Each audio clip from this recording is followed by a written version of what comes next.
Good morning everybody, कैसे हैं आप सभी बच्चे। जय हिंद। आप सभी को उम्मीद करते हैं सभी बच्चे बहुत अच्छे होंगे। आप सभी का रीजनिंग बाय दीपक सर यूट्यूब चैनल पे स्वागत है। क्या आप सभी बच्चों तक मेरी वॉइस बिल्कुल क्लियर पहुंच रही है, आवाज़ बिल्कुल आ रही है? एक बार सभी बच्चे बताएंगे कि हाँ सर वॉइस बिल्कुल क्लियर है, प्रेजेंटेशन बिल्कुल क्लियर है। फिर हम सभी क्लास की शुरुआत करेंगे। काफ़ी दिन बाद आज क्लास की शुरुआत हो रही है और उम्मीद है सभी बच्चों से कि आप सभी रेगुलर क्लास में जुड़े भी रहेंगे और क्या क्या प्लान है सब कुछ हम लोग अभी क्या करेंगे शेयर करने वाले हैं।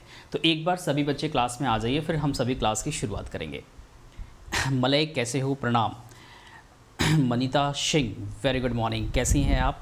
एक बार सभी बच्चे आ जाइए और सेशन को जल्दी से जल्दी सभी बच्चे शेयर भी कर देंगे और लाइक भी कर देंगे और देन हम सब क्लास की शुरुआत करेंगे। प्रणाम मलय, प्रणाम। ठीक है, तो जल्दी जल्दी सभी बच्चे आ जाइए, फिर क्लास की शुरुआत करते हैं। और अभी काफ़ी दिन से क्लासेस नहीं चल रही थी आपकी, मैंने पहले भी बता रखा था, वीकेंड क्लासेस चल रही थी।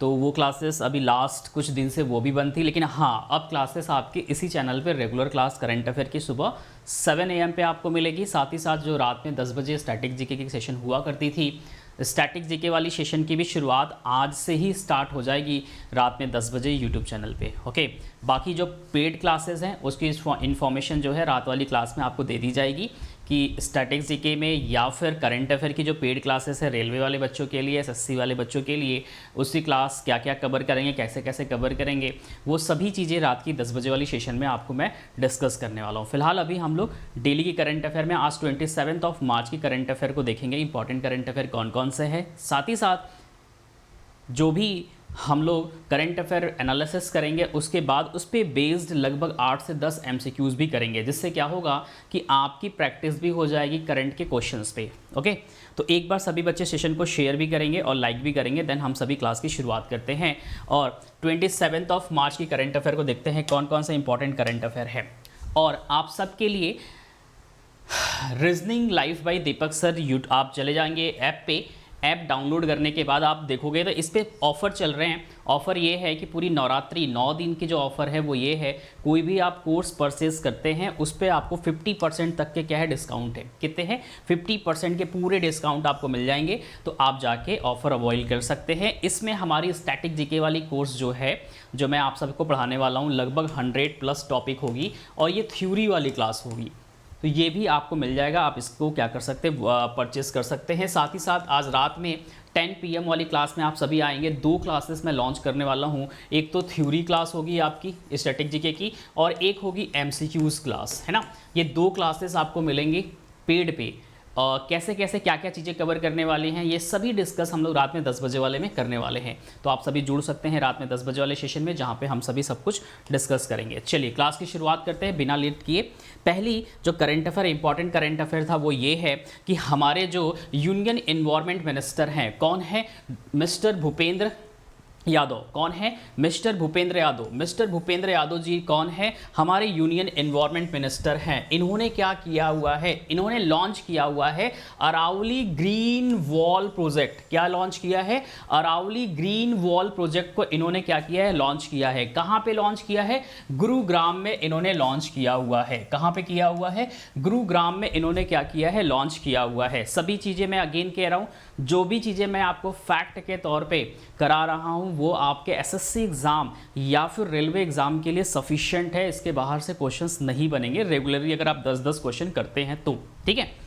तो फिलहाल यहाँ पे लिखा भी हुआ है कि भूपेंद्र यादव ने किया है अरावली ग्रीन वॉल परियोजना का शुभारंभ। तो भूपेंद्र यादव है कौन? तो यूनियन एनवायरनमेंट मिनिस्टर है हमारे, ध्यान रखिएगा। इन्होंने गुरुग्राम में इन्होंने क्या किया है? अरावली ग्रीन वॉल प्रोजेक्ट का शुभारंभ किया हुआ है, ध्यान रखिएगा।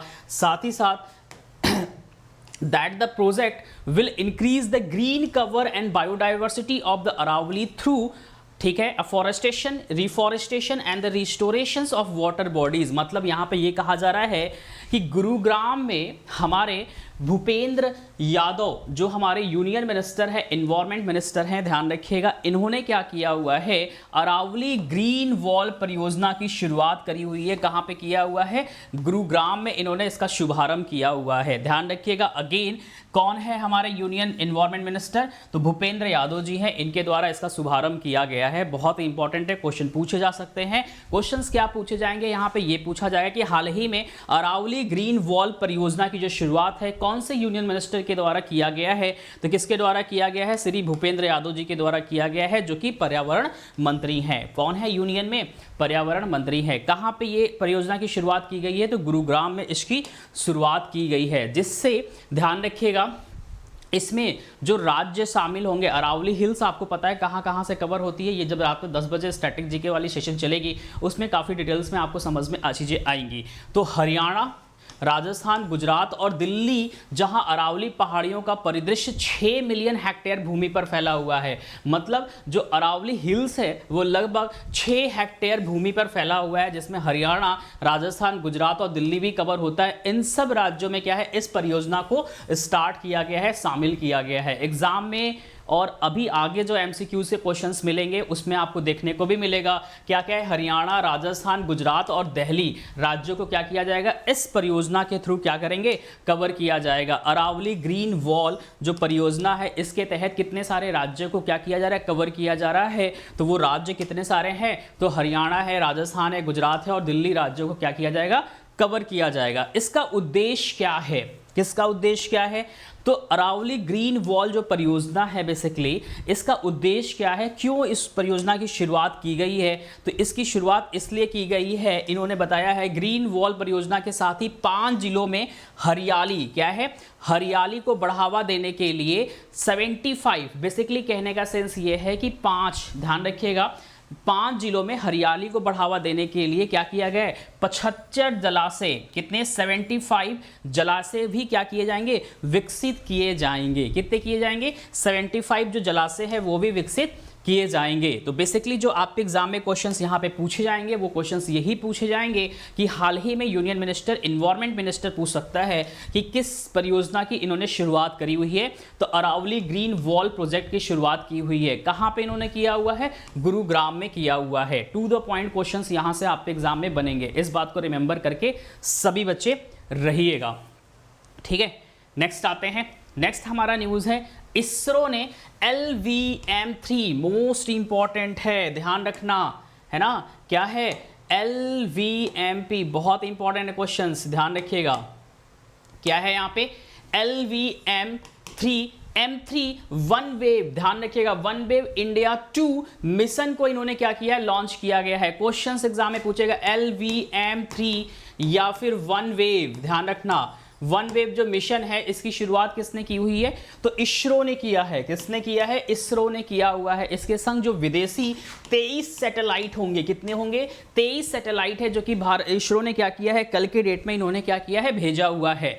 तो 26 मार्च को सुबह में इन्होंने क्या किया है, भेजा हुआ है। कहां से इन्होंने भेजा हुआ है? सतीश धवन स्पेस सेंटर से इन्होंने क्या किया है, श्रीकोटा से लॉन्च किया हुआ है। ध्यान रखिएगा, दूसरे पैड लॉन्च को लॉन्च किया गया है। जो मोस्ट इंपॉर्टेंट है वो ये पूछा जाएगा किसके द्वारा भेजा गया है, तो ये है आपका LVM-3 M3 one wave India 2 mission है। ध्यान रखिएगा, इसरो के द्वारा लॉन्च किया गया है। किसके द्वारा लॉन्च किया गया है? इसरो के द्वारा क्या किया गया है, लॉन्च किया गया है। ध्यान रखिएगा, हमने अभी जस्ट बताया है 36 Gen 1 सैटेलाइट है। ध्यान रखिएगा, कितने हैं? 23 नहीं है, 36। कितने सारे हैं?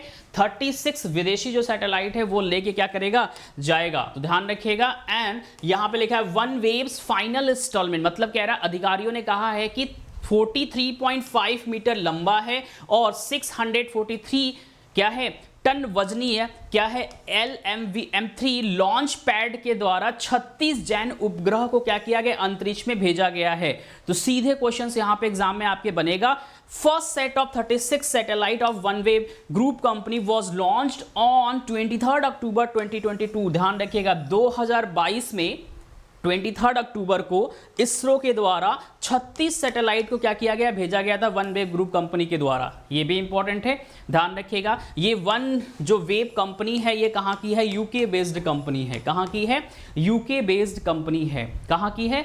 यूके बेस्ड कंपनी है। इस बात को रिमेंबर करके रहिएगा, ठीक है। तो यहां पे क्वेश्चंस एग्जाम में बनेंगे क्या? बेसिकली दो चीजें यहां पे बनेंगी। एक क्या है, LVM-3 है ना, या वन वेव इंडिया 2 मिशन की लॉन्च, जो मिशन है किसके द्वारा लॉन्च किया गया है? तो ये लॉन्च किया गया है इसरो के द्वारा। किसके द्वारा लॉन्च किया गया है? इसरो के द्वारा। या फिर क्वेश्चंस ये भी पूछा जाएगा कि हाल ही में इसरो के द्वारा किस मिशन को लॉन्च किया गया है? LVM-3 वेव 3, ध्यान रखिएगा, इसको लॉन्च किया गया है। दोनों को रिवर्स करके क्वेश्चंस आपके एग्जाम में पूछे जा सकते हैं, इस बात को रिमेंबर करके रहिएगा। तीसरे न्यूज की तरफ बढ़ते हैं। तीसरा न्यूज हमारा है, केंद्र सरकार ने जारी की है मजदूरी दरों में क्या है, वृद्धि की अधिसूचना। Central government issues a notification of increases in wage rate. Wage rate का मतलब ये हो गया, जो मजदूरी दर दिया जाता था, है ना, मनरेगा के थ्रू, उसको क्या कर दिया गया, जो मिनिमम रेट था उसको इंक्रीज कर दिया गया है, बढ़ा दिया गया है। कितना परसेंट बढ़ाया गया है वो देख लेते हैं। The government has raise the daily wages rate under the मनरेगा, ध्यान रखिएगा, by the 10.4% financial year 24 for from arrear be. मतलब यहां पे ये कहा जा रहा है, सरकार ने एक साल पहले फाइनेंशियल ईयर 2024 के लिए मनरेगा के तहत दैनिक मजदूरी दरों में क्या किया, बढ़ोतरी किया है। कितना? 10.4% का। कितना किया गया है? 10.4% का क्या किया गया, बढ़ोतरी किया गया है। अगेन 10.4% का क्या किया गया है, बढ़ोतरी किया गया है। मैं अगेन कह रहा हूं, चीजें मैं आपको टू द पॉइंट पढ़ा रहा हूं, चीजें मैं आपको फैक्ट के रूप में पढ़ा रहा हूं, जिससे एग्जाम में क्वेश्चंस आपके एसएससी हो या एएलपी, आप जो अभी एग्जाम देने वाले हैं, रेलवे का नोटिफिकेशन आने वाला है, उससे रिलेटेड क्वेश्चंस यहां से आराम से मिल जाएंगे। बहुत डीप में जाने की जरूरत नहीं है कि आप पीसीएस की तैयारी कर रहे हो सर एकदम डीप में चले जाओ, वो एक अलग मुद्दा है, वो एक अलग करंट अफेयर बनता है। जिस एग्जाम की आप तैयारी कर रहे हो, कोशिश करो आप टू द पॉइंट उस एग्जाम से रिलेटेड चीज़ों को पढ़ो, है ना। मालूम चला एकदम डीप में चले गए, डिटेल्स में चले गए, फायदा क्या होगा कि वो तो आपको अलग एग्जाम है, एग्जाम आपका रेलवे का है, एग्जाम आपका एसएससी का है, तो सफिशिएंट है, इतने डीप में आपके एग्जाम में क्वेश्चंस आराम से दिख जाएंगे, ठीक है। तो क्वेश्चंस पहले करिए, थ्योरिकल पार्ट कवर करिए, देन आफ्टर इसी पे बेस्ड हम आपको क्या करेंगे, एमसीक्यूज के क्वेश्चंस करा देंगे, जिससे क्या होगा कि ये जो थ्योरी वाले पार्ट आप पढ़ लो मेरे संग, इससे एग्जामिनर क्वेश्चन किस तरह से बनाता है वो आपको आगे क्वेश्चंस दिखेंगे। तो मैंने क्या किया है, पहले थ्योरी वाले पार्ट आपको कवर करोगे, देन आफ्टर उस पे बेस्ड जो एमसीक्यूज होंगे वो भी करोगे, तो आपको समझ में आ जाएगा कि हाँ सर क्वेश्चन पे जो एमसीक्यूज बनते हैं वो इसी तरह से बनते हैं, ठीक है। तो इस बात को रिमेंबर करके सभी बच्चे रहिएगा। चलिएगा आगे बढ़ते हैं। तो बेसिकली यहां पे ध्यान रखिएगा, सेंट्रल गवर्नमेंट के द्वारा इश्यू किया गया नोटिफिकेशन किस पे किया गया है, वेज रेट पे। किस पे किया गया है, मजदूरी जो दर है उसको बढ़ाने पे क्या किया गया, एक नोटिफिकेशन लॉन्च किया गया, जिसकी बढ़ोतरी कितनी है, 10.4% तक इसको क्या किया गया, बढ़ाने की बातें कही गई है। अमाउंट ध्यान रखिएगा 89,400 crore this financial year from the budget rupees 73,000 crore, मतलब 73,000 करोड़ से बढ़ाकर 89,400 करोड़ रुपए कर दिया गया है। ध्यान रखिएगा, बहुत इंपॉर्टेंट है, ठीक है। वही चीज यहां पे लिखा हुआ है, सरकार ने संशोधित अनुमान के मुताबिक इस विश्व वर्ष में, इस फाइनेंशियल ईयर में मनरेगा खर्च बजट 73,000 करोड़ से बढ़ाकर इन्होंने 89,400 करोड़ रुपए कर दिए हैं। अगेन दो चीजें पूछा जाएगा, एक तो कितने परसेंट किया गया है, तो 10.4% तक किया गया है, ध्यान रखिएगा, मतलब अप टू है, ऐसा नहीं कि उतना ही कर दिया गया है, ठीक है। 10.4% तक की बढ़ोतरी की गई है। पहले कितना था, 73,000 करोड़ रुपए था, अब इसको बढ़ा के कितना कर दिया गया है, 89,400 करोड़ रुपए कर दिया गया है, ठीक है। ध्यान रखिएगा इस चीज को। अब ध्यान रखिएगा, जिस राज्यों में 5% से कम है, मतलब क्या, जिन राज्यों और केंद्र शासित प्रदेशों में फाइनेंशियल ईयर, मतलब ये 2004 जो वित्तीय वर्ष चल रहा है, मजदूरी दर में वृद्धि 5% से कम है, 5% से कम, ऐसे कौन कौन से राज्य या केंद्र शासित प्रदेश है जहां पे मजदूरी दर 5% से कम है, वो कौन कौन से हैं, तो अरुणाचल प्रदेश हो गया, असम हो गया, गोवा हो गया, कर्नाटका, मणिपुर, मेघालय, नागालैंड, तमिलनाडु एंड पुडुचेरी, इन सब का नाम लिख लीजिएगा। यहाँ पे जो मजदूरी दर है वो क्या है, 5% से कम है। कितना है, 5% से कम है। कितना है, 5% से कम है। ऐसे कौन कौन से राज्य हैं, वित्त वर्ष 2024 के लिए राजस्थान में मजदूरी दर सबसे अधिक है, मतलब राजस्थान में जो मजदूरों को मिनिमम वेज दिया जाता है, मजदूरी जो दी जाती है वो सबसे ज़्यादा है। और सबसे कम कहाँ पे है, तो सबसे कम कहाँ पे है, गोवा में है। कहाँ पे है, गोवा में है। ध्यान रखिएगा, सबसे ज़्यादा कहाँ पे है, 10.4% दिखाई दे रहा है राजस्थान में, गोवा में 2.2% दिखाई दे रहा है। तो एग्जाम में ये वाले पॉइंट जरूर से पूछे जाएंगे, ठीक है, मजदूरी दर जो है कौन से राज्य में सबसे ज्यादा है, तो राजस्थान में सबसे ज्यादा है 10.4% है, और सबसे कम किस राज्य में है, तो ये ध्यान रखिएगा। तो गोवा में सबसे कम दिखाई दे रहा है, किसमें, गोवा में सबसे कम दिखाई दे रहा है। और ऐसे कौन कौन से राज्य हैं जहां पे मजदूरी दर 5% से कम है, तो 5% से कम कहां पर है, अरुणाचल प्रदेश, असम, गोवा, कर्नाटका, मणिपुर, मेघालय, नागालैंड, तमिलनाडु एंड पुडुचेरी। ये ऐसे राज्य और यूटीज हैं जहां पे मजदूरी दर जो है वो 5% से कम है, और सबसे ज्यादा कहां पे है, राजस्थान में है, सबसे कम कहां पे है, गोवा में है। इस चीज को रिमेंबर करके रहिएगा। क्लियर है एवरीबॉडी, क्या सभी को यहां तक क्लियर है? राहुल वेरी गुड मॉर्निंग, कैसे हैं आप? ठीक है। Static GK and current affair by Ratan sir का ऑनलाइन क्लास कितने बजे चलेगा सर? पेड कोर्स पर please reply sir. Okay, Balwant very good morning. देखो मैं क्या बता दूं, दो चीज़ें, ठीक है, क्या है समझना मेरी बातें। जो मेरी सेशन है, ठीक है, स्टैटिक जीके और करंट अफेयर वाली, अभी थोड़ा सा केवल हम आपको डिस्कस कर रहे हैं, बाकी मैं आपको रात में 10 बजे वाली सेशन में बताएंगे। आज रात में आप लोग 10 बजे जरूर से जुड़िएगा, जितने सारे बच्चे हैं, है ना। 10 PM की क्लास में आपको स्टैटिक जीके जो हमारी क्लास है, इसमें दो तरह के सेशंस आज आपको बताने वाले हैं। दो हमारे पेड कोर्सेस आने वाले हैं, ऑलरेडी पब्लिश्ड भी होंगे, क्लासेस नहीं चल रही थी। एक तो होगी आपकी थ्योरी वाली क्लासेस, ध्यान रखिएगा, एक होगी आपकी MCQs वाले। जो बच्चे चाहते हैं कि सर हम थ्योरी पढ़ना चाहते हैं, थ्योरी में भी ऐसी थ्योरी नहीं होगी कि हम आपको फैक्ट केवल पढ़ा दे कि हाँ यहाँ पे for example river system of India, कि ये रिवर यहाँ पे, ऐसा कुछ नहीं होगा। एवरीथिंग ऑन मैप, मतलब जितनी सारी चीज़ें आप यहाँ पे आप मेरे संग पढ़ने वाले हो, ये मैप पे मिलेगा। मैप पढ़ने पे फ़ायदा ये होता है, एक तो होता है कि मैप हम आपको हाथ से बना के दिखा दे कि ये मैप है, यहाँ से ये चीज़ें होती हैं, यहाँ पे ये माउंटेन है, यहाँ पे ये आपका वेटलैंड है, यहाँ पे ये है, ये है। नहीं, ऐसा नहीं है, सब कुछ आपको प्रिंटेड नोट्स मिलेगा। प्रिंटेड का मतलब ये हो गया कि मैप भी होगा तो प्रिंटेड होगा, उस मैप पे आपको इंडिकेट रहेगा चीज़ें बहुत अच्छी तरह से। मतलब एक तरह से थ्योरी क्लास लंबी क्लास है। ये जो थ्योरी क्लास होगी इसमें आपको 100+ टॉपिक मिलेगा। कितने मिलेंगे? 100+ टॉपिक होंगे। ये क्लास कम से कम 2 से 3 महीने चलने वाली है कंटिन्यूअसली। उसके बाद एक होगा स्टैटिक जीके पे MCQs। ये MCQs जो होगा ये टॉपिक वाइज होगा। क्या होगा? टॉपिक वाइज होगा। इसमें जो टॉपिक आपको मिलेंगे वो 70+ टॉपिक होंगे। कितने होंगे? 70+ टॉपिक होंगे। अगर आप इतनी चीजें करते हो तो आप रेलवे से लेके SSC तक में, ये वाली खास करके ये वाली जो क्लास है ये तो आपके PCS तक कवर करेगा। मतलब नीचे से एकदम हाई लेवल तक के एग्जाम को ये कवर करेगा, क्योंकि इसमें थ्योरिकल क्लास होंगी, अच्छी खासी क्लास होंगी। क्या क्या टॉपिक होंगे, क्या क्या टॉपिक नहीं होंगे। रात में 10 बजे वाली सेशन आज की जरूर से ज्वाइन करिएगा। पूरी डिटेल्स के संग मिलेंगे, क्या क्या पढ़ने वाले हैं, क्या क्या नहीं पढ़ने वाले, सब कुछ डिस्कस करने वाले हैं रात में 10 बजे। ठीक है, तो जरूर से ज्वाइन करिएगा सभी बच्चे, जहां पे आपको पता चलेगा कि हाँ सर ये सेशन है, ये चीज़ें हम लोग कवर करने वाले हैं, आगे क्या क्या नहीं करने वाले हैं, सब कुछ। ठीक है, फिलहाल हम टॉपिक पे आते हैं। तो ये ध्यान रखिएगा, आपके एग्जाम में पूछा जाएगा मजदूरी दर को लेके कि कौन से राज्य में मजदूरी दर सबसे ज्यादा है। तो राजस्थान में जो मजदूरी दर है वो 10.4% है, सबसे ज्यादा है। सबसे कम कहां पे है? गोवा में है। कितना है? 2.2% गोवा में है। ऐसे कितने सारे राज्य हैं जहां पे मजदूरी दर 5% से कम है? तो 5% से कम अरुणाचल प्रदेश में है, आपका असम में है, गोवा में है, कर्नाटका में है, मणिपुर में है, मेघालय में है, नागालैंड में है, तमिलनाडु में है, पुडुचेरी में है। ऐसे राज्य और यूटीज है जहां पे मजदूरी दर 5% से कम है, बाकी में 5% से ज्यादा है। इस बात को रिमेंबर करके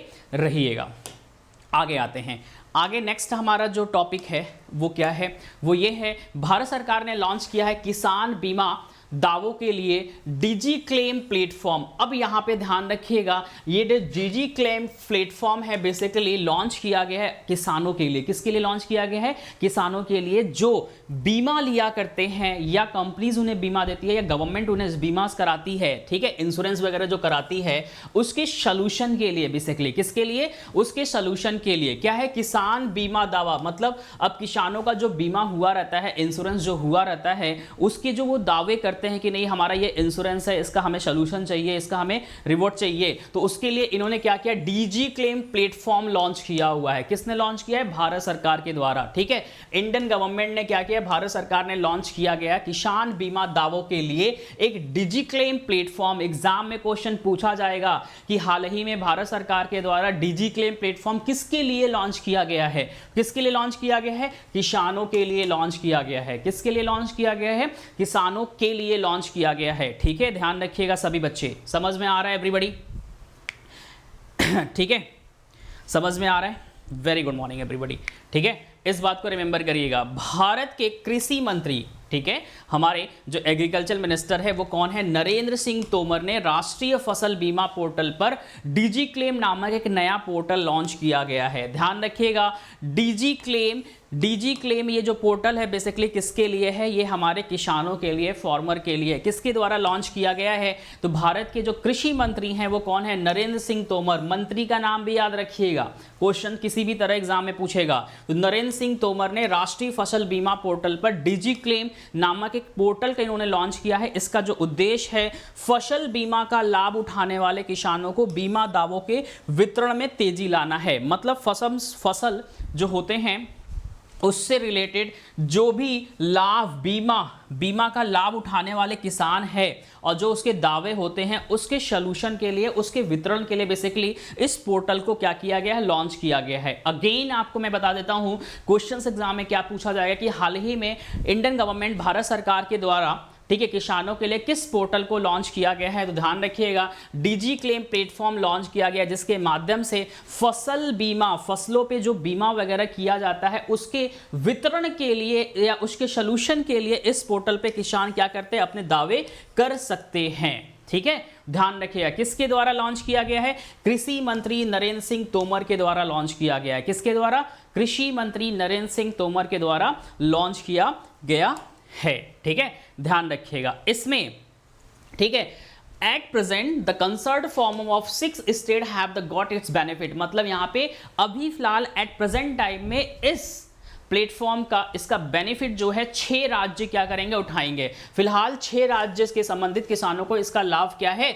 मिलेगा। ध्यान रखिएगा, राजस्थान, उत्तर प्रदेश, हिमाचल प्रदेश, छत्तीसगढ़, उत्तराखंड और हरियाणा के जो राज्य हैं वहाँ के जो किसान हैं उसमें ये शामिल हैं। तो यहाँ राज्यों के जो किसान हैं वो इसका बेनिफिट उठा सकते हैं। कितने? 6 सारे, राजस्थान, उत्तर प्रदेश, हिमाचल प्रदेश, छत्तीसगढ़, उत्तराखंड और हरियाणा के जो किसान हैं वो इसमें क्या है? शामिल हैं। ध्यान रखिएगा, वो इस पोर्टल पे बेनिफिट उठा सकते हैं। फसल बीमा के जो वितरण पे रिलेटेड जो भी चीजें हैं वो यहाँ पे इनको मिल जाएंगे। ध्यान रखिएगा, उत्तराखंड के जो मुख्यमंत्री हैं वो कौन है? पुष्कर सिंह धामी। कौन है? उत्तराखंड के मुख्यमंत्री जो है पुष्कर सिंह धामी। इन्होंने अनाउंसमेंट किया हुआ है कि हल्द्वानी, कहाँ पे? हल्द्वानी को मिलेगा खेल विश्वविद्यालय, है ना। उत्तराखंड के चीफ मिनिस्टर कौन है? पुष्कर सिंह धामी। इन्होंने अनाउंसमेंट किया हुआ है Haldwani to get a sports university. Haldwani को क्या मिलेगा? एक स्पोर्ट्स यूनिवर्सिटी मिलेगा।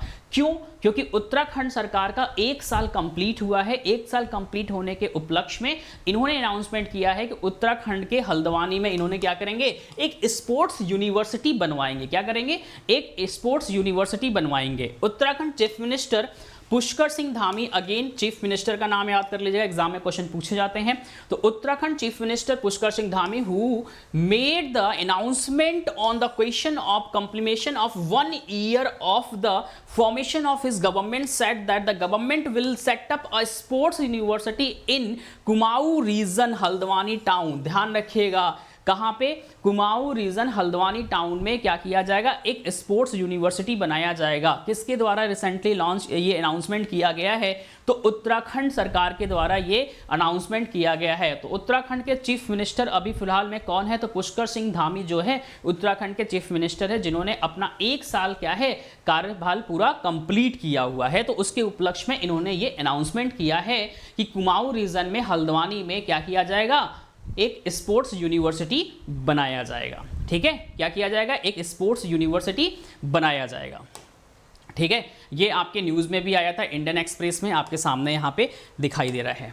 नेक्स्ट आइएगा, एनजीटी ने क्या किया है? नेशनल ग्रीन ट्रिब्यूनल ने केरल सरकार पर लगाया है 10 करोड़ रुपए का जुर्माना। ऐसा क्या हो गया कि इन्होंने केरल सरकार पे 10 करोड़ रुपए का जुर्माना किया है। अब ये जो एनजीटी है, नेशनल ग्रीन ट्रिब्यूनल, ये करता क्या है, जितने सारे हमारे इंडिया में आपके वेटलैंड वगैरह है, रामसर साइट के अंतर्गत आता है, आप सभी को पता है।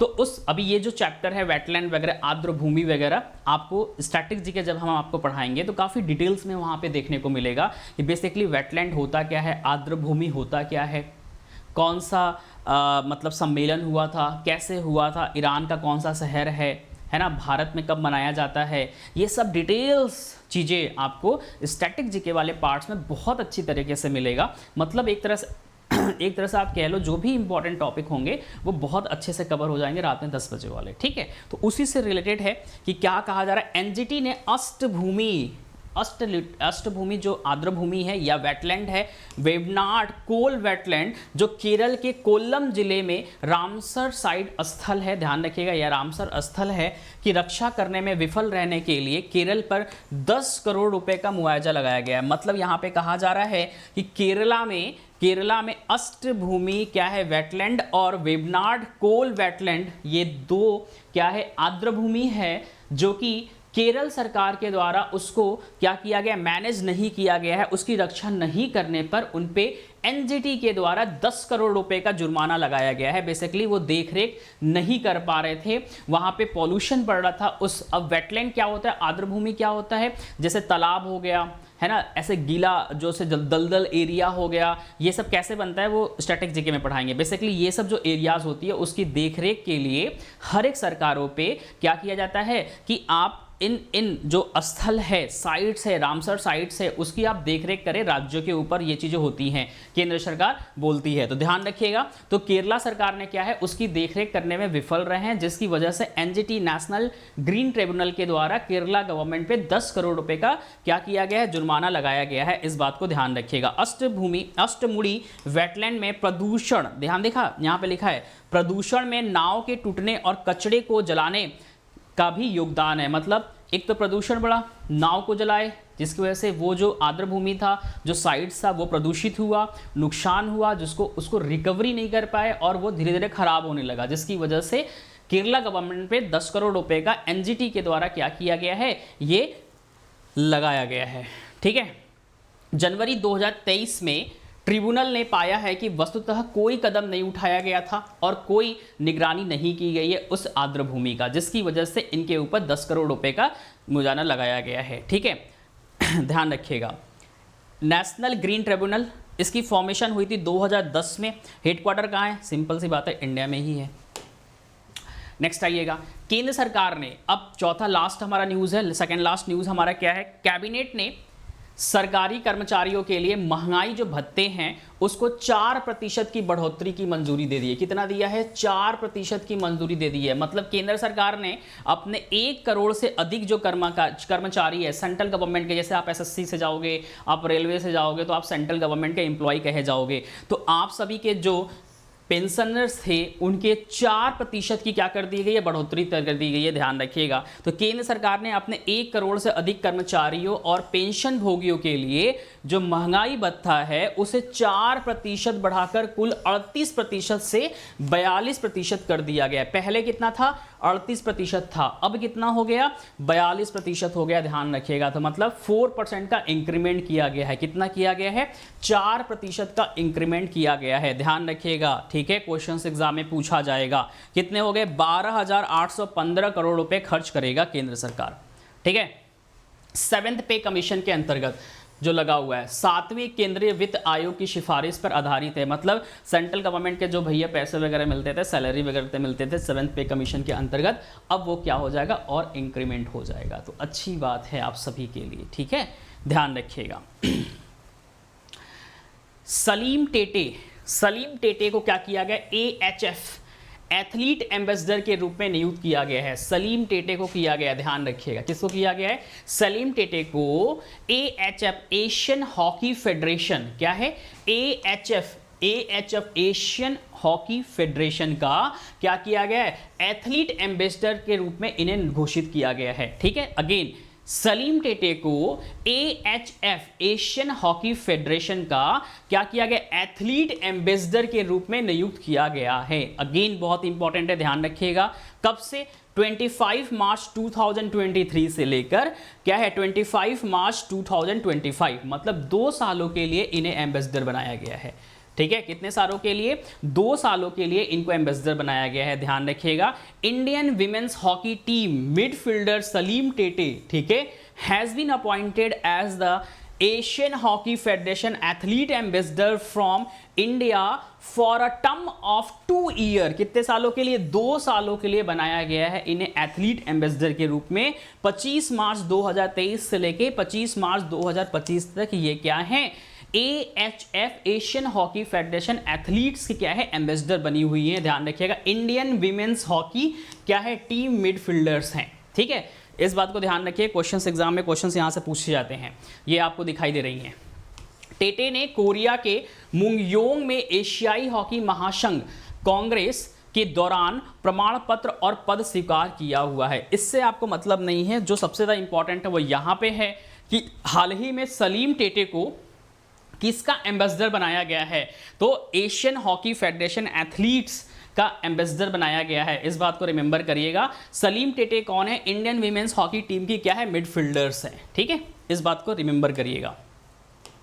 नेक्स्ट, अब मैक्सिमम जो सेलिंग प्राइस है MSP वो 300 रुपए से बढ़ाकर क्या कर दिया, 300 रुपए बढ़ाया गया है, जिससे हो गया 5050 रुपए प्रति क्विंटल किया गया है। सरकार ने जो आपके रॉ मटेरियल होते हैं, कच्चे जूट, कच्चा जो आपके जूट कॉटन वगैरह है, सरकार ने कच्चे जूट का MSP 300 रुपए बढ़ाकर 5050 रुपए प्रति क्विंटल कर दिया गया है। ध्यान रखिएगा, कितना किया गया है, 300 रुपए बढ़ाया गया। ये इंपॉर्टेंट है, कितना बढ़ाया गया है, 300 रुपए बढ़ाया गया, जिसके बाद प्रति क्विंटल जो कॉस्ट है वो कितना आ जाएगा, 5050 रुपए हो जाएंगे प्रति क्विंटल। ठीक है, ध्यान रखिएगा, गवर्नमेंट ने बढ़ाया हुआ है। ठीक है, जो रॉ जूट है ये क्या है, 5050 पर क्विंटल फॉर 2024 एंड 24 सीजन के लिए होने वाला है। इस बात को ध्यान रखिएगा। किसने ये चीज बताया हुआ है? अनुराग ठाकुर ने कहा है कि इस निर्णय से उत्पादन की अखिल भारतीय भारित औसत लगभग 63% क्या है, प्रतिफल अनुचित होगा, मतलब प्रोडक्शन क्या होगा, बढ़ेगा। ठीक है, तो इंपॉर्टेंट वो ये है कि कितना MSP बढ़ाया गया, 300 रुपए बढ़ाया गया, जिससे क्या होगा, 5050 प्रति क्विंटल किया गया है। किस पे? कच्चे जूट पे, रॉ जो कॉटन वगैरह होता है उस पे MSP बढ़ा दिया गया है। 300 रुपए बढ़ाया गया है, ध्यान रखिएगा। कितना बढ़ाया गया है? 300 रुपए बढ़ाया गया है। ठीक है, ध्यान रखिएगा। नेक्स्ट, दुनिया की 26% आबादी के पास सुरक्षित पेयजल नहीं है। 26% of water population does not have a safe drinking water, मतलब पूरी दुनिया में 26% आबादी ऐसी है जिसके पास साफ पानी नहीं है, ना पीने के लिए, ना खाने के लिए, नहाने के लिए। आप सोचो, पूरे वर्ल्ड की बातें हो रही है, किस तरह से पानी का स्तर डिक्रीज कर रहा है, कम होता जा रहा है। और भारत में भी ये अनुमानित है कि 2025 के बाद, मतलब 30 के बाद आप कह सकते हो, भारत में भी कई सारे राज्यों में पानी की किल्लत देखने को मिलेगी, अभी ही देखने को मिल रही है।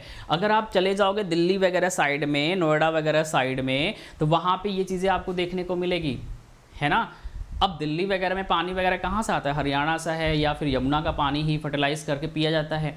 आज भी, आज की कंडीशन की बातें हम कर ले, वहाँ पर जो पानी वगैरह आता है, नोएडा वगैरह साइड में आप चले जाओगे तो नमक टाइप में होता है।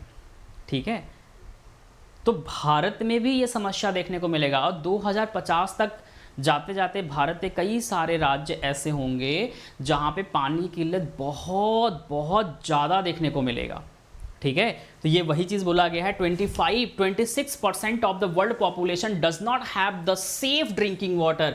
साफ पानी है ही नहीं। 26% ऑफ वर्ल्ड पॉपुलेशन, पूरी दुनिया के 26% जो जनसंख्या है उसके पास साफ safe drinking water, and the 46% lack access to safely manage the sanitation according to the report publish by UNESCO at the UN 2023 water conference in New York. मतलब कि यूनेस्को के द्वारा यूनाइटेड नेशन 2023, अभी 2023 वाटर कॉन्फ्रेंस इन न्यूयॉर्क में जो हुआ है उसमें यह बताया गया है दुनिया की 26% जो आबादी है, पॉपुलेशन है, उनके पास सेफ ड्रिंकिंग वाटर नहीं है। साथ ही साथ 46% lack access to safely manage, मतलब कि 46% जो आबादी है उनके पास क्या है, lack access to safely manage, मतलब मैनेज करने के लिए कोई भी लैक, मतलब कोई भी चीजें नहीं है वाटर को। ये समस्या बताया गया है यूएन के द्वारा 2023 water conference in New York,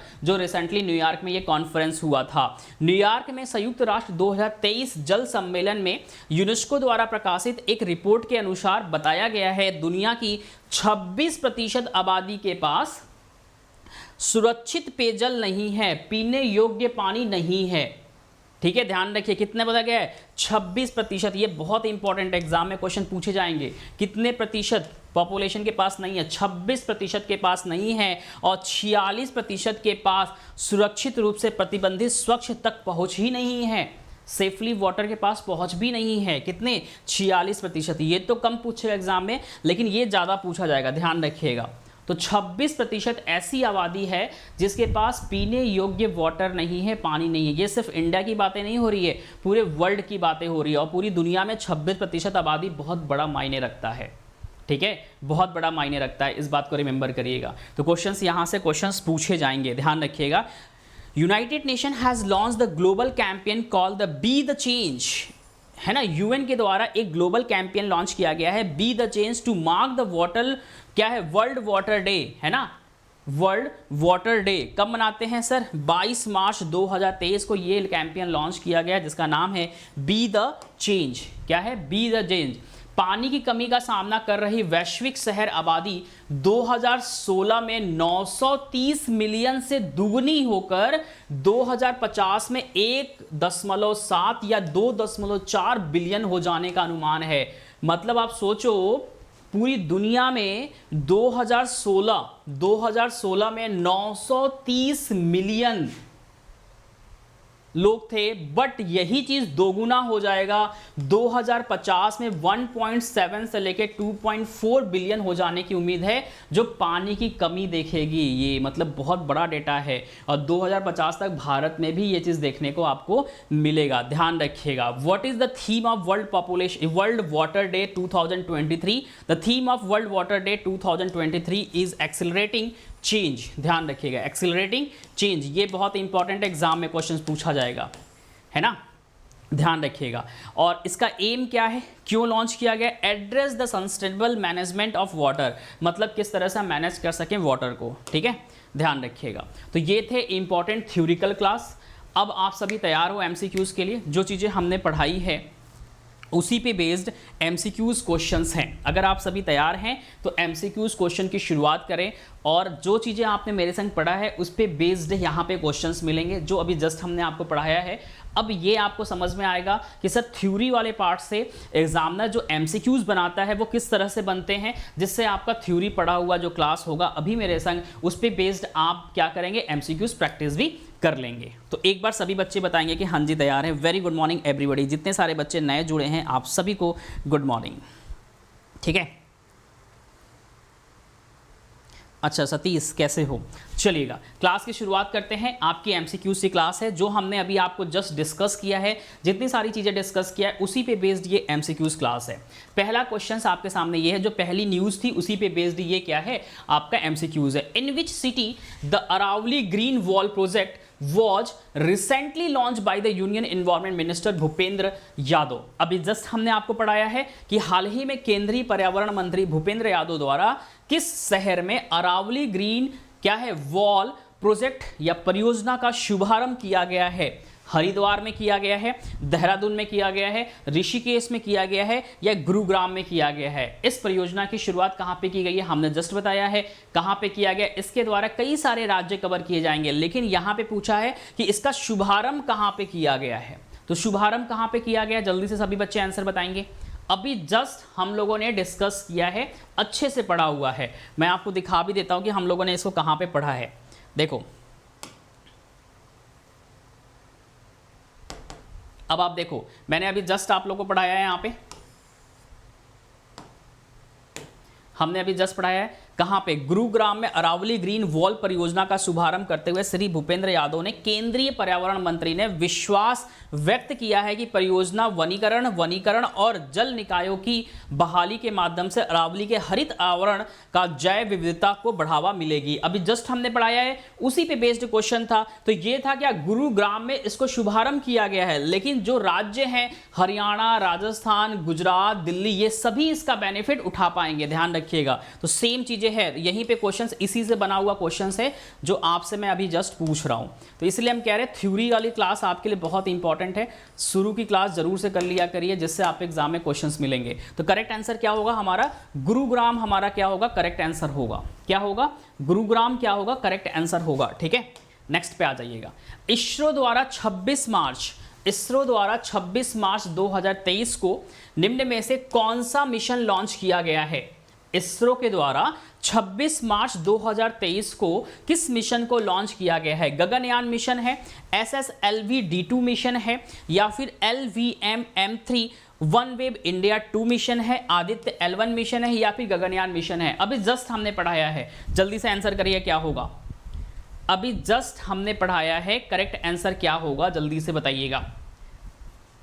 ISRO के द्वारा 26 मार्च को लॉन्च किया गया है, जो कि 36 सैटेलाइट, अभी जस्ट हमने पढ़ाया है, विदेशी सैटेलाइट को लेके गया हुआ है। तो कौन सा है ये, अभी जस्ट हमने पढ़ाया है LVM-3 OneWeb इंडिया। OneWeb ध्यान रखिएगा, OneWeb ये जो कंपनी है वो कहाँ की है, तो ये यूके बेस्ड कंपनी है, यूके की कंपनी है, ध्यान रखिएगा। अभी जस्ट हम लोगों ने डिस्कस किया, SSLV नहीं है, बलवंत कुमार ये बिल्कुल भी नहीं है, ध्यान रखिएगा। अभी जस्ट हमने पढ़ाया है, इसलिए मैं कह रहा हूं कि थ्योरी वाली क्लास जरूर से करिए, तब आप अच्छा एग्जाम में भी कर पाएंगे। ऐसे ही क्वेश्चंस एग्जाम में आता है, बच्चे गलती करते हैं।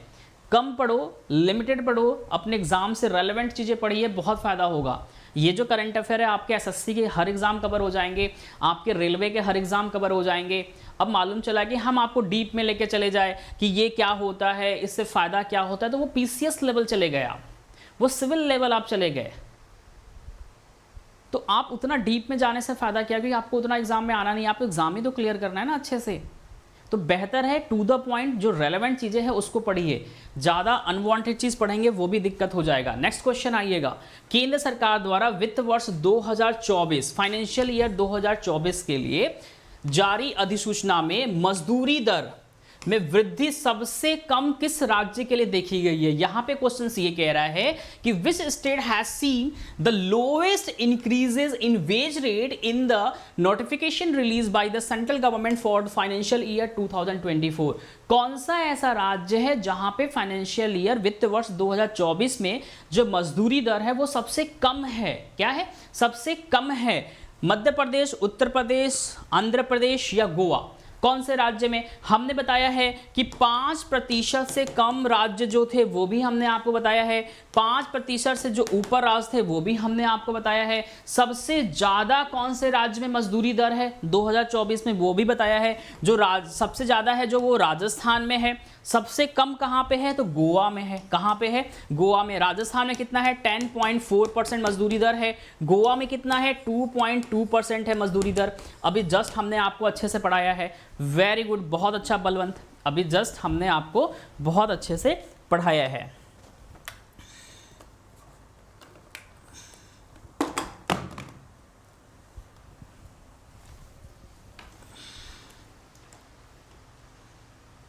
एक तो सभी बच्चे रिप्लाई करो, है ना। नेक्स्ट आइएगा। हाल ही में किसके द्वारा राष्ट्रीय फल बीमा पोर्टल के माध्यम से दावा वितरण के लिए डिजिक्लेम्स की शुरुआत की गई है। Recently who has launched the DigiClaim for a claim disturbance through national crop insurance portal. किसके द्वारा ये लॉन्च किया गया है। वीरेंद्र कुमार, राजकुमार सिंह, राजेश मल्होत्रा या नरेंद्र सिंह तोमर जो कृषि मंत्री हमारे हैं। तो किसके द्वारा लॉन्च किया गया है, नरेंद्र सिंह तोमर जी के द्वारा क्या किया गया है, लॉन्च किया गया है, ध्यान रखिएगा।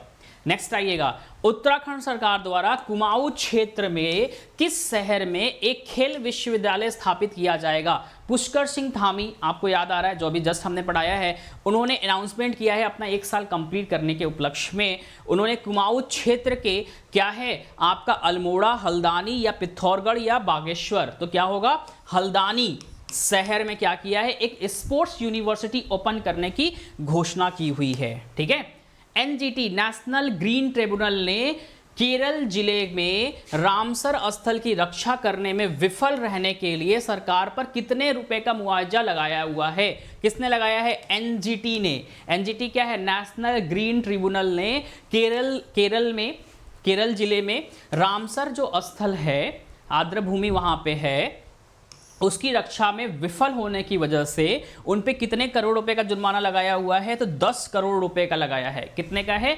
10 करोड़ रुपए का लगाया हुआ है। ठीक है, केंद्र सरकार द्वारा कर्मचारियों और पेंशन भोगियों के लिए महंगाई भत्ता 38% से बढ़ाकर कितना कर दिया गया है? तो 38% से बढ़ाकर 4% बढ़ाया गया है। तो 38 4 कितना हो जाएगा? 42% कर दिया गया है। कितना कर दिया गया है? 42% कर दिया गया है। अभी जितनी सारी चीजें मैंने पढ़ाया है उन्हीं पे बेस्ड ये क्वेश्चन है, और फिर भी अगर आप आंसर नहीं दे पा रहे हैं तो फिर गड़बड़ है, ध्यान रखिएगा। फिर क्या है? बहुत गड़बड़ है, आप ध्यान से पढ़ाई नहीं कर रहे हो। बहुत अच्छा, ग्रेट। तो 4% इंक्रीमेंट किया गया है। ठीक है, who among the following has been appointed as the AHF Asian Hockey Federation athlete ambassador? Asian Hockey Federation athlete ambassador किसे बनाया गया है? सलीम टेटे को बनाया गया है, प्रियंका गोस्वामी को, है ना, या फिर स्वप्निल कुशाले को बनाया गया है, या फिर रुद्राक्ष पाटिल को बनाया गया है? किसको बनाया गया है? Asian Hockey federation athletes ambassador जो बनाया गया है वो सलीमा टेटे को बनाया गया है। किसको बनाया गया है? सलीमा टेटे को बनाया गया है। अभी जस्ट हमने पढ़ाया है, इंडियन विमेन हॉकी टीम की मेंबर हैं ये। ठीक है, सरकार ने कच्चे जूट पर MSP कितने रुपए प्रति कुंटल करने का निर्धारण किया हुआ है? बताइएगा जल्दी से। क्या किया गया है? 300 रुपए बढ़ा दिया गया है। कितना बढ़ाया गया है? 300 रुपए बढ़ा दिया गया है। 300 रुपए बढ़ाने के बाद प्रति कुंटल कितना हो जाएगा? 5050 रुपए प्रति कुंटल हो जाएगा।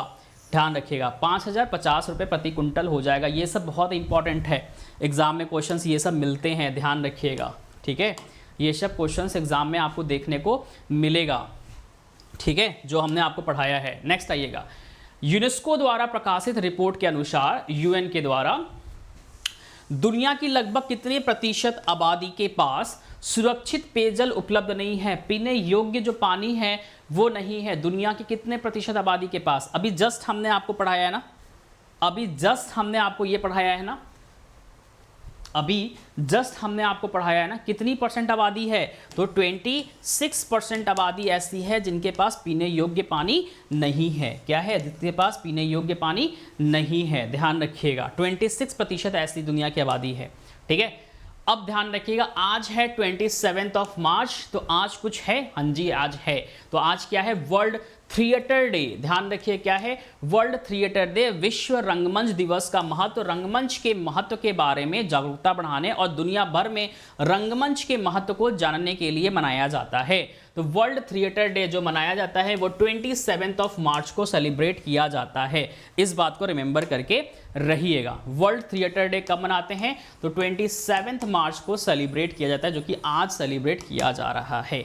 ये था आज 27 मार्च की करंट अफेयर, जिसमें हमने आपको थ्योरिकल करंट अफेयर शुरू में कराया है, लगभग 10 से 12 न्यूज़। उसके बाद उसी 10-12 न्यूज़ पे बेस्ड हमने आपको आपके अभ्यास प्रश्न भी कराए हैं, MCQs प्रैक्टिस क्वेश्चन भी करा दिए हैं, जिससे आपके अंदर एक कॉन्फिडेंस लेवल आए कि हमने जो थ्योरी वाली क्लास पढ़ी है सर, उसी पे बेस्ड जो MCQs था उसको भी हमने अच्छे से कवर कर लिया है। ये हमारे ऐप पे आपके ऑलरेडी क्या है? डिस्काउंट ऑफर चल रहे हैं, स्पेशल नवरात्रि का ऑफर चल रहा है, 9 दिन ये चलेगा। जितने सारे कोर्सेज हैं हमारे, है ना, किस पे? Reasoning life by Deepak sir. आप अगर ऐप को लॉन्च कर लेंगे प्ले स्टोर से जाके, तो उस ऐप पे आपको 50% के डिस्काउंट्स मिल रहे हैं। जितने सारे कोर्सेस हैं, जितने सारे कोर्सेस हैं, उसमें मेरे भी कोर्सेस आपको दिखाई देंगे स्टैटिक जीके के। तो रात में 10 बजे वाले सेशन में आ जाइएगा, वहाँ पे स्टैटिक जीके में क्या क्या चीज़ें कवर होंगी, कैसे कैसे होंगी, वो पहले आप देख लीजिएगा। उसके बाद आप डिसीजन लीजिएगा कि आपको लेना चाहिए या नहीं लेना चाहिए। धन्यवाद आप सभी बच्चों का। उम्मीद करते हैं सेशन आप सभी बच्चों को बहुत अच्छी लगी होगी। सेशन कैसा लगा कैसा नहीं लगा, इसका रिस्पांस जरूर से आप अपने कमेंट के थ्रू जरूर से दीजिएगा। और कोई भी डाउट अगर आपको लगता है कि हाँ सर ये डाउट है, हमें नहीं क्लियर हुआ है, उसको भी आप कमेंट में क्या करिए, अपना कमेंट जरूर से ड्रॉप कर दीजिएगा, जिससे कल की सेशन होने के पहले हम कमेंट देख लेंगे और आपके जो भी डाउट्स है पहले उस डाउट को क्लास में आके क्लियर करेंगे और फिर आगे की चर्चा हम लोग क्लास में करेंगे। ठीक है, क्लियर है एवरीबॉडी? सर एफ कट का है क्या? नहीं काजल, अभी एफ कट का बाबू नहीं है, जब होगा तो हम बता देंगे। ठीक है, and thank you so much everybody. Session को लाइक एंड शेयर जरूर से करिएगा। मिलते हैं रात में 10 बजे स्टैटिक जीके की क्लास में, जहां पे आज हम लोग चर्चा करने वाले हैं कि आगे की सेशंस में हम लोग क्या क्या चीज़ें कवर करने वाले हैं, कैसे कैसे चीज़ें कवर करने वाले हैं। ठीक है, thank you so much, take care, bye bye, जय हिंद।